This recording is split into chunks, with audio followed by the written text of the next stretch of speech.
Andrew recently requested me on Patreon to review the Disney Channel original movie Camp Rock, and now he's requested me to review the sequel Camp Rock 2: The Final Jam.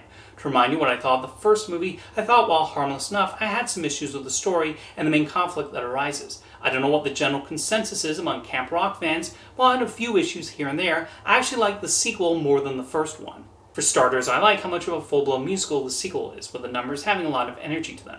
The actors and dancers give them the all, and even quite like the songs, which had a catchy rhythm to them.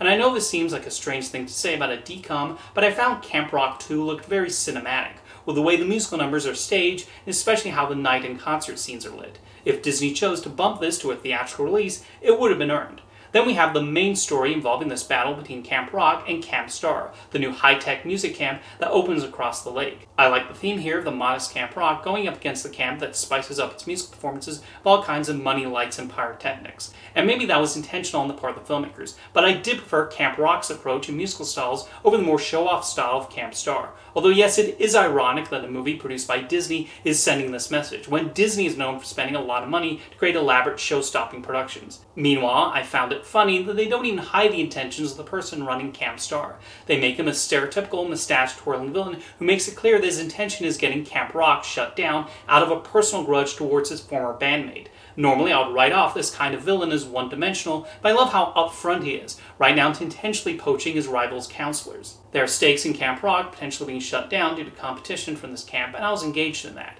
Same with the campers, them becoming counselors, and trying to figure out how to put on the best show possible. It has the feel of the kinds of movies Judy Garland and Mickey Rooney starred in together, with a let's put on a show storyline, and seeing everyone working together to make that possible. I also found the sequel funnier than the first movie, with quite a few amusing one-liners. While I did find Camp Rock 2 entertaining for the most part, I did find it occasionally slipped into unnecessary drama, like how Tess, the snooty girl from the first movie, immediately decides to go to Camp Star just to make her rival again. While I criticized the previous film for trying to redeem her at the end, I was still curious how she would function as part of the main friend group here. So it's disappointing they had her switch sides and become an antagonist again, although at least we see some guilt from her for doing this. There's a part where they suddenly make Mitchie overly controlling, and I get the point they were making about this, but it still felt slightly out of character. However, it's at least resolved quickly. Meanwhile, Nick Jonas is given a romantic subplot with one of the people at Camp Star, but I did not find this all that interesting. They tried to do this star-crossed lovers thing with that, but I did not buy their chemistry. Although he does get to perform a fun little song to her, where he occasionally speeds up the tempo.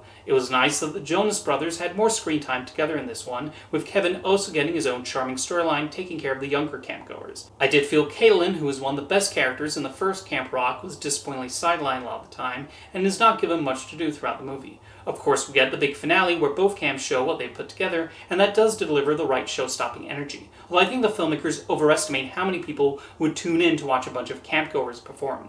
But in the universe of Camp Rock, it's treated like this massive event that's getting several millions of viewers. Also thought where they went in the ending was very sweet, and did end the movie on a satisfying note. I was surprised Disney Channel did not immediately jump to making Camp Rock 3, as this movie was a big rating success. But it turns out Demi Lovato decided to take a break from acting after that, having also left the show with Sonny of a Chance to deal with mental health issues as well as focus on a singing career. So it makes sense why it was not made until now, although unless Mitchie makes a surprise cameo, Lovato is reportedly only an executive producer on the third film. As for Camp Rock 2, while I don't think it can quite overcome some of the story issues, like I said, I do think it improved on the first movie in some areas. I can even see myself coming back to listen to the songs again. Now, if you've seen the movie, let me know your thoughts in the comments, and thanks for the request, Andrew.